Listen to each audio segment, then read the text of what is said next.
दो हंसों की कहानी। स्वागत है दोस्तों हमारे चैनल जीवन का इतिहास। आशा करता हूं कि आप लोग बढ़िया होंगे। दोस्तों अगर हमारे चैनल पर पहली बार हैं तो चैनल के लिए सब्सक्राइब करें और वीडियो को अंत तक अवश्य देखें। तो चलिए ज़्यादा समय ना लेते हुए वीडियो की तरफ गौर करते हैं।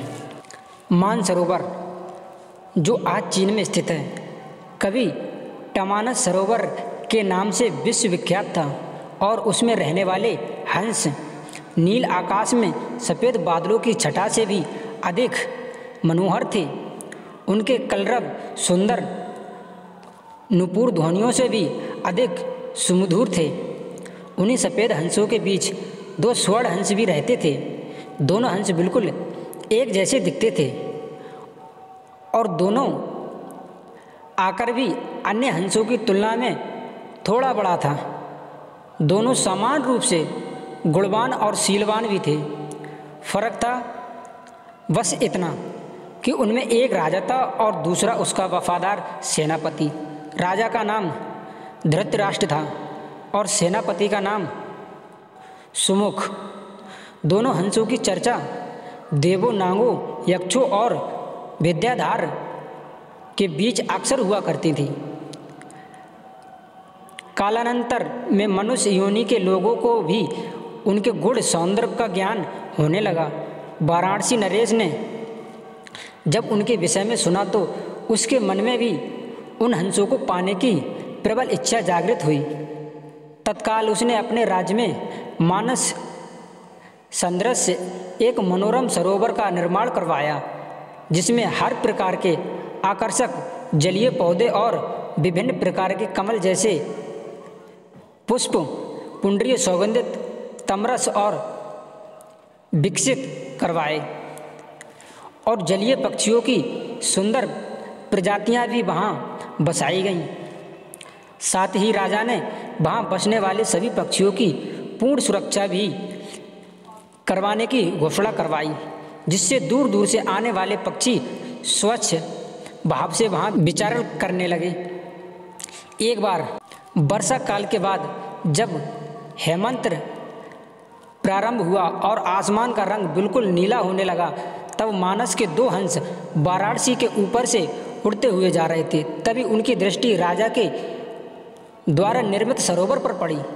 सरोवर की सुंदरता और उनमें रमणीक स्वच्छता उन्हें सहज ही आकर्षित कर गई। तत्काल वे नीचे उतर आए और महीनों तक वहीं सुरक्षा, सुंदरता और स्वच्छता का आनंद लेते रहे। वर्षा ऋतु के प्रारंभ होने से पूर्व वे फिर मानस को प्रस्थान कर गए।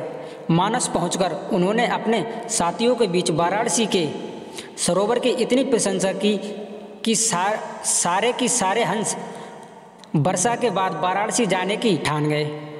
हंसों के राजा युधिष्ठिर और उसके सेनापति सुमुख ने अन्य हंसों की इस योजना को समुचित नहीं माना। युधिष्ठिर ने उनके प्रस्ताव का अनुमोदन न करते हुए यह कहा कि पक्षी और जानवरों की एक प्रवृत्ति होती है, वे अपनी संवेदनाओं को अपनी चीखों से प्रकट करते हैं, किंतु जंतु को कहलाता है मानव बड़ी चतुराई से करता है। प्रस्तुति जो होता है उनके भावों के ठीक विपरीत। फिर भी कुछ दिनों के बाद राजा को हंसों की जिद के आगे झुकना पड़ा और वह वर्षा ऋतु के बाद मानस के समस्त हंसों के साथ वाराणसी को प्रस्थान कर गया।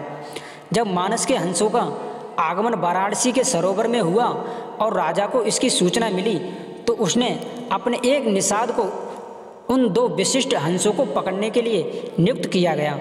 एक दिन युधिष्ठिर जब सरोवर के तट पर स्वच्छंद भ्रमण कर रहा था, तभी उसके पैर निषाद द्वारा बिछाए गए जाल पर पड़े। अपने पकड़े जाने की चिंता छोड़ उसने अपनी तीव्र चीखों से अपने साथी हंसों को तत्काल वहां से प्रस्थान करने की आवाज़ लगाई, जिससे मानस के सारे हंस वहां से क्षण मात्र में अंतर्ध्यान हो गए। रह गया तो केवल उसका एकमात्र वफादार हमशक्ल सेनापति।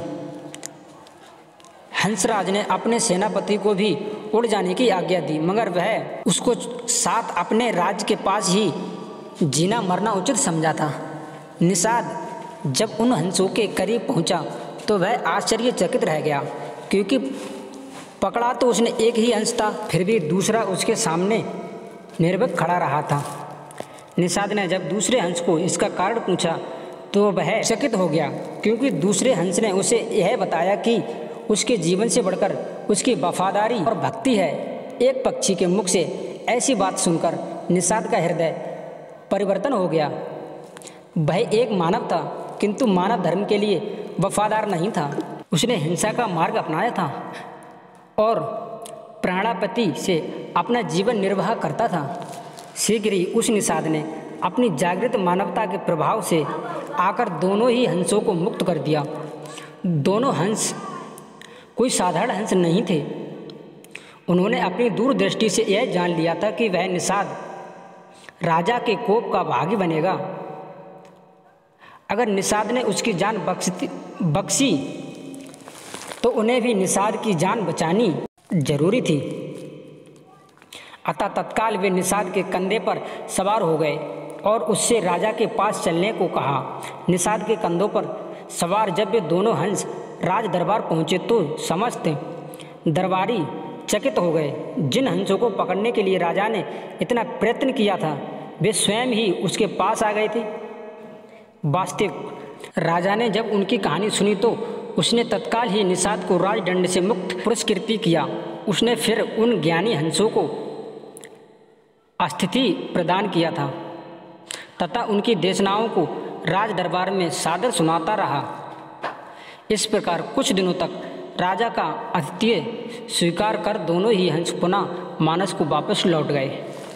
दोस्तों, इस कहानी से आपने क्या सीखा? अगर आपको कहानी अच्छी लगी हो तो चैनल के लिए सब्सक्राइब कर दें, वीडियो को लाइक कर दें। मिलते हैं अगली वीडियो में। जय श्री कृष्णा।